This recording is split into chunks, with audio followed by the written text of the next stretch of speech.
अस्सलाम वालेकुम नाज़रीन, हम कोट लखपत जेल के बाहर मौजूद हैं और पाकिस्तान तहरीक इंसाफ के मरकज़ी रहनुमा इस वक्त जेल में हैं। 14 जो लोग जिनके ऊपर ट्रायल मुकम्मल किया गया वो जेल के अंदर हैं। जेल के अब अहाता अदालत के तो बहुत दूर है, 3 किलोमीटर तक अब किसी को जाने की इजाज़त नहीं दी जा रही। हम बात करेंगे 9 मई के मुकदमे के हवाले से, हम बात करेंगे सरगोदा के हवाले से कि सरगोदा अदालत ने जो फ़ैसला दिया उस फैसले पर पाकिस्तान तहरीक इंसाफ का क्या मौक़िफ़ है।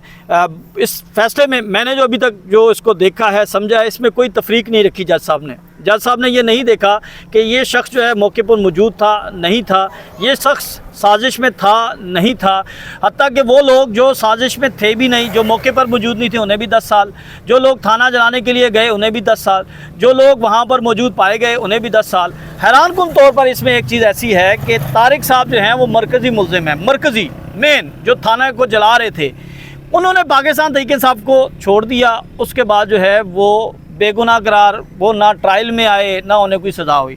फ़ायज़ा मुराद हमारे साथ मौजूद हैं, हम इनसे बात करेंगे। और ब्रिगेडियर जावेद अकरम जिन्हें मिलिट्री कोर्ट ने सज़ा दी, उनकी बहू हैं ये भी जेल में गई, वो इस वक्त मिलिट्री कोर्ट की सज़ा उन्हें मिली हुई है, तो उस हवाले से भी कुछ इनसे सवाल करेंगे कि उनकी सेहत जो है वो कैसी है। मैडम, सबसे पहले तो ये बताइएगा कि जो सरगोदा अदालत ने फ़ैसला दिया है, आप इस फ़ैसले को कैसे देख रही हैं? क्या आइन और कानून के मुताबिक है ये फ़ैसला? देखिए, पीटीआई इसकी शदीद मज़म्मत करती है क्योंकि इंसाफ के नाम पे ये जो धब्बा आज हमने देखा है, किसी किस्म की भी कोई भी इंसाफ के कवानीन जो हैं वो पूरे नहीं किए गए। आपने देखा कि किस तरह, जैसे आपने ख़ुद पॉइंट किया, जो मरकज़ी मुल्ज़िम थे, जिनके शवाहिद जिनके जो है बज़ाहिर तौर पे मौजूद थे, क्योंकि उन्होंने पीटीआई छोड़ी तो उनके ख़िलाफ़ कोई एक्शन नहीं लिया गया। देखिए, इस वक्त तफरीक कैसे की जा रही है, पीटीआई को टारगेट क्यों किया जा रहा है? सियासी वाबस्तगी जिस इंसान की पीटीआई के साथ है उसको टारगेट किया जा रहा है, उसमें नहीं देखा जा रहा आइन क्या है, कानून क्या है, कानून के तकाज़े पूरे होते हैं नहीं होते हैं। आज का जो फ़ैसला बड़ा शर्मनाक फ़ैसला है, उसमें हमारे जो देखिए 3 मेन जो हमारे लीडरशिप है उसमें बच्चर साहब हैं, बिलाल साहब हैं, अहमद चट्टा साहब हैं।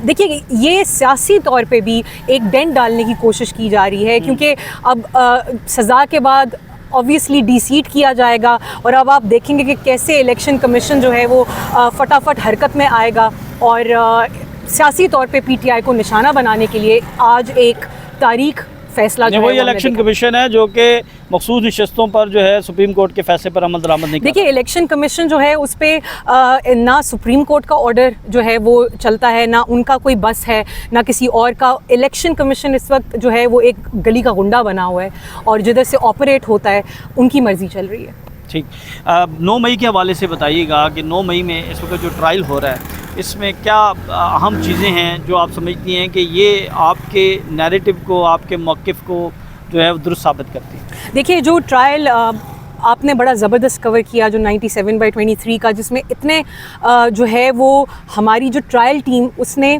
जो 9 मई का बयानिया था वो एक रेत की दीवार की तरह गिरा है। हमने देखा है कि इरेगुलरिटीज़ इतनी सामने आई। मिसाल के तौर पे एमएलसी की जो रिपोर्ट्स थी, जो डॉक्टर साहिबा उनका बयान, 5 में से 3 लोगों की एमएलसी दी गई, बहुत दिनों बाद हुआ, निशानदही नहीं थी कि जी चोट कहाँ है, कुछ विजिबल नहीं था। फिर डंडों का बरामद होना। देखिए, कैंटोनमेंट का जो एरिया होता है उसमें दिन में 3-3 दफ़ा सफाई होती है, एक दफ़ा भी नहीं। तो उनका मिराक्युलसली अपेयर हो जाना थोड़े दिनों बाद, इस तरह बहुत सारी इरेगुलरिटीज़ आपने देखी और आपने बड़ी ज़बरदस्त तरीके से कवर की हैं। देखिए, ट्रायल्स अगर तो इंसाफ होता, अगर तो कोई आइन होता, कोई कानून होता इस मुल्क में, तो ये 9 मई का बयानिया दफन हो चुका है। और मैं दाद दूंगी पीटीआई की ट्रायल टीम को, जितने भी प्राइवेट वकला इसमें शामिल हैं, बहुत ज़बरदस्त तरीके से उन्होंने इसका जो इस बयानिए को दफन किया है। लेकिन बदकिस्मती ये है हमारे मुल्क की इस वक्त कि यहाँ पे आइन और कानून नाम की कोई चीज़ रही नहीं है अभी बाकी। इस वक्त जो पीटी की लीडरशिप है, डॉक्टर यास्मीन राशिद, एजाज चौधरी, मियां मुदर रशीद, उमर चीमा, बाकी जो दीगर लोग हैं, उनका मोराल कैसा है? क्या उन्हें ये खबर दी गई है कि सरगोदा में सज़ाएं होगी हैं तो यहाँ पे भी सज़ाएं हो जाएंगी? देखिए, मुझे तो अभी उन्होंने अंदर नहीं जाने दिया। मैं जेल के प्रेमिसेस के बाहर खड़ी थी, मुझे बताया गया कि जी कंट्रोल रूम पे में आपका नाम लिखा गया है, मना है। मैं आज तो नहीं जा सकी, लेकिन नॉर्मली जब हम जेल ट्रायल पे मौजूद होते हैं, जाते हैं, तो मोराल बड़ा हाई होता है। डॉक्टर यास्मीन एक कैंसर सर्वाइवर हैं, हालांकि पिछले दिनों बहुत बीमार रही हैं, बीमारी की हालत में उनको वापस लाया गया। उनको स्लीप एपनिया है, उनके साथ एक ऑक्सीजन की मशीन लगती है, उसके बगैर वो सो नहीं सकती। इसी तरह एजाज चौधरी साहब हैं, उनको हार्ट के इतने मल्टीपल इश्यूज़ हैं। मियां महमूद रशीद साहब हैं, शाह साहब हैं।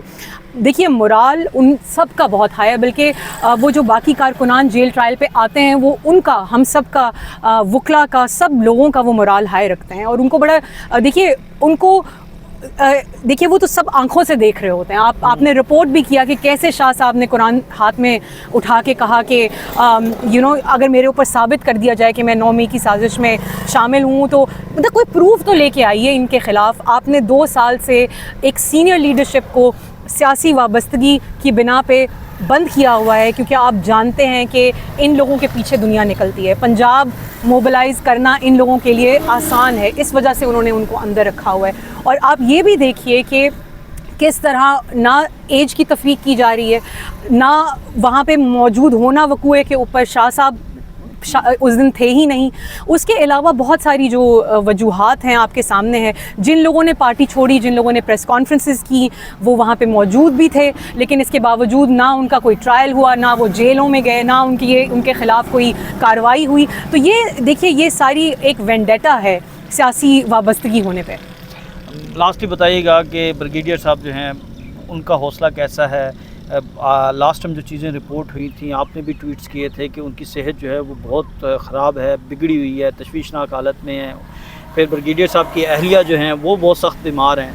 तो क्या वजह है कि ब्रिगेडियर साहब को जो है वो जेल अस्पताल से प्राइवेट अस्पताल या सरकारी अस्पताल में मुंतकिल नहीं किया जाए? देखिए हम लाहौर हाई कोर्ट गए थे और हाई कोर्ट ने होम डिपार्टमेंट को ये डायरेक्शंस दी थी कि आप इनको जो है वो प्रॉपर मेडिकल जो है वो केयर फराहम करें। लेकिन बदकिस्मती से जो हमारे जितने भी मिलिट्री प्रिजनर्स हैं उनका मामला जो है यहाँ से कोट लखपत के हदूद में तो वो हैं, लेकिन शायद वो इनके कंट्रोल में नहीं है। हमें यही बताया जाता है कि जी हमारे बस की बात नहीं है। उनको मल्टीपल हेल्थ इश्यूज़ हैं, डायबिटिक हैं, वो उनको दिल का आर्जा है। 9 मई वाले दिन वो सुबह अपने दिल के आर्जे के लिए CMH में गए हुए थे, मुख्तलिफ टेस्ट करवा रहे थे।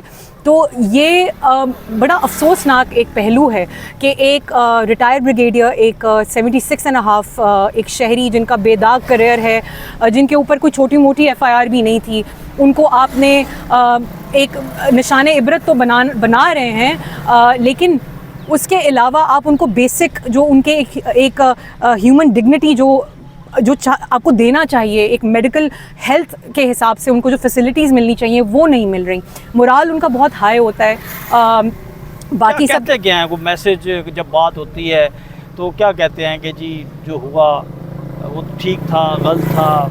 देखिए उनको जब इंसान को पता हो वो बेगुनाह है, उसने कुछ किया नहीं है, तो उसका मोराल हाई ही रहता है। उनको पता है उन्होंने कुछ नहीं किया, किसी चीज़ में वो शामिल नहीं थे। उनके ऊपर मिलिट्री ट्रायल के दौरान ना तोड़फोड़ का इल्ज़ाम लगाया गया, ना जलाओ घेराव का इल्ज़ाम लगाया गया।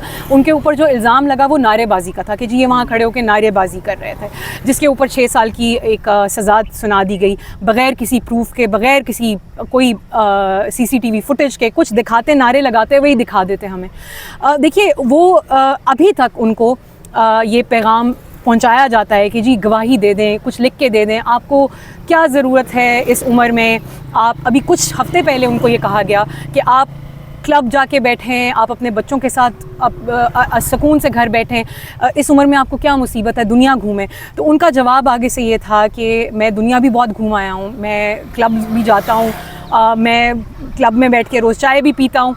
ये भी किसी ने करना है। अगर अल्लाह ताला ने ये मेरे हिस्से में ये कुर्बानी लिखी है तो मैं अपने लीडर की तरह, में हमारा लीडर भी बैठा है तो हम बिल्कुल उसकी तरह हौसले में यहाँ पे रहेंगे।